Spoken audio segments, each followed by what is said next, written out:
Israel पर अब हमला लेबनान के मोर्चे से भी किया जा रहा है। लेबनान की तरफ से इजराइल के ऊपर 9 रॉकेट दागे गए हैं। इस वक्त ये बड़ा अपडेट, बड़ी खबर मिल रही है। लेबनान पर इजरायली सेना ने जवाबी हमला किया है, पलटवार किया है और यह कहा जा रहा है कि हिजबुल्लाह के जो सेंटर हैं, केंद्र हैं, वहां से ये हमले किए गए हैं।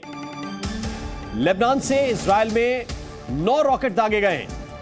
जवाब में इजरायली सेना ने लेबनान के ऊपर पलटवार किया है।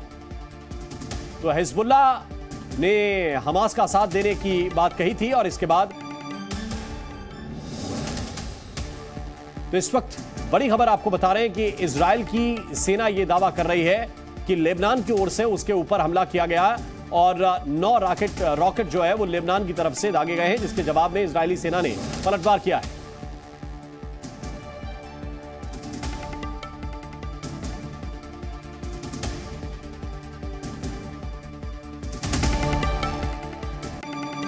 और इस वक्त ये बड़ी जानकारी मिल रही है कि इजराइल भी चुन चुनकर ठिकानों पर हमला कर रहा है। लेबनान से जहां से ये रॉकेट दागे गए हैं, इजरायली सेना का ऐसा दावा है कि वहां पर अब पलटवार किया जा रहा है। चुन चुनकर हमले इजराइल की सेना भी अब कर रही है।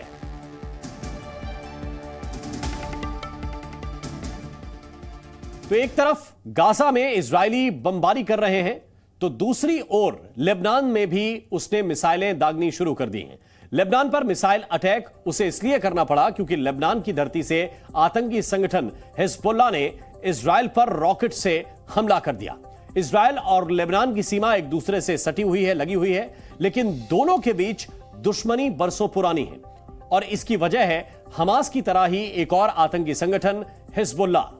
हमास के हमले के बाद इजराइल और लेबनान की दुश्मनी और भी जानलेवा हो गई है। लेबनान की तरफ से इजराइल पर मिसाइल हमले की ताजा घटना के बाद इजरायली तोपें अब उसकी तरफ भी गरजने लगी हैं। यानी गाजा के अलावा इजराइल ने लेबनान को भी अपने रडार पर ले लिया है।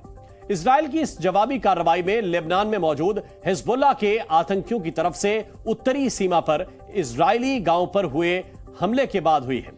हिजबुल्लाह के इस मिसाइल हमले में एक इजरायली की मौत और 3 नागरिकों के जख्मी होने की पुष्टि हुई है। हिजबुल्लाह के आतंकियों ने यह हमला इजराइल और लेबनान की सीमा पर श्तुला इलाके में किया है। तो अब इस हमले के बाद दोनों देश के बीच एक बार फिर से तनाव पैदा हो गया है। इजराइल की सेना ने यह साफ कह दिया है कि लेबनान पर अब हमला तेज कर दिया गया है। हिजबुल्लाह के लगातार हमले को देखते हुए ही इजराइल ने लेबनान पर पलटवार शुरू किया है। इजराइल ने लेबनानी सीमा के करीब 4 किलोमीटर दायरे को वॉर जोन घोषित कर दिया है और यहां किसी भी आम नागरिक के आने जाने पर रोक लगा दी गई है। सुरक्षा सूत्रों के हवाले से मिल रही खबरों के मुताबिक लेबनान के दक्षिणी हिस्से के कई इलाकों में इजरायली सेना भारी गोलाबारी कर रही है। בשעה האחרונה בוצע ירי מלבנון לעבר היישוב שתולה. ישנם הרוג וכמה נפגעים בקרב אזרחינו. צה"ל הגיב בירי והשמיד עמדות חיזבאללה ואת מקור האש. כמו כן, בוצע ירי למוצב צבאי, אין נפגעים, גם שם צה"ל הגיב באש לעבר מקורות הירי. מדינת לבנון אחראית ותמשיך לשאת באחריות על הירי המבוצע משטחה. בעזה אנחנו מפנים את האוכלוסייה מהעיר עזה. אנחנו מפנים את האוכלוסייה דרומה לנחל עזה. तो इजराइल और हमास की लड़ाई में जिस बड़े खतरे का जिक्र दुनिया भर के सिक्योरिटी एक्सपर्ट कर रहे थे, वो अब सही होता दिख रहा है, क्योंकि इस जंग में लेबनान के आतंकी संगठन हिजबुल्लाह की एंट्री से हालात बहुत ही जटिल हो जाएंगे। यानी इजराइल 2 मोर्चों पर लड़ेगा ही, लेकिन लड़ाई का दायरा भी अब बढ़ जाएगा और इसके क्षेत्रीय युद्ध में बदलने के आसार भी पैदा हो जाएंगे।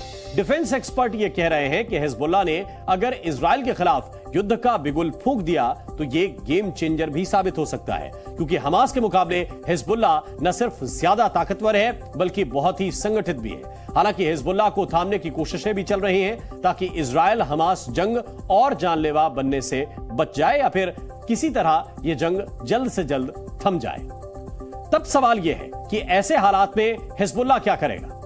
माना यह जा रहा है कि इजराइल के खिलाफ हिजबुल्लाह अभी मोर्चा खोलने की जल्दबाजी नहीं करेगा, क्योंकि जंग में हिजबुल्लाह के शामिल होने से इजराइल को मौका मिल जाएगा कि वो लेबनान पर भी ताबड़तोड़ हमला बोल दे। अमेरिकी मीडिया में ऐसी खबरें छप रही हैं कि ईरान ने हिजबुल्लाह को रोकने के संकेत दिए हैं और इसकी खबर अमेरिका के साथ साथ इजराइल तक भी पहुंचा दी गई है। हमास की तरह ही हिजबुल्लाह की पीठ पर भी ईरान का हाथ है। हालांकि ईरान ने हिजबुल्लाह की तरफ से जिम्मेदारी तो ली है कि इजराइल हमास जंग में हिजबुल्लाह फिलहाल नहीं कूदेगा, नहीं आएगा, लेकिन ईरान ने यह धमकी भी दी है कि अगर हिजबुल्लाह ने इस जंग की ओर कदम बढ़ाया तो यहूदी मुल्क इजराइल थर्रा उठेगा।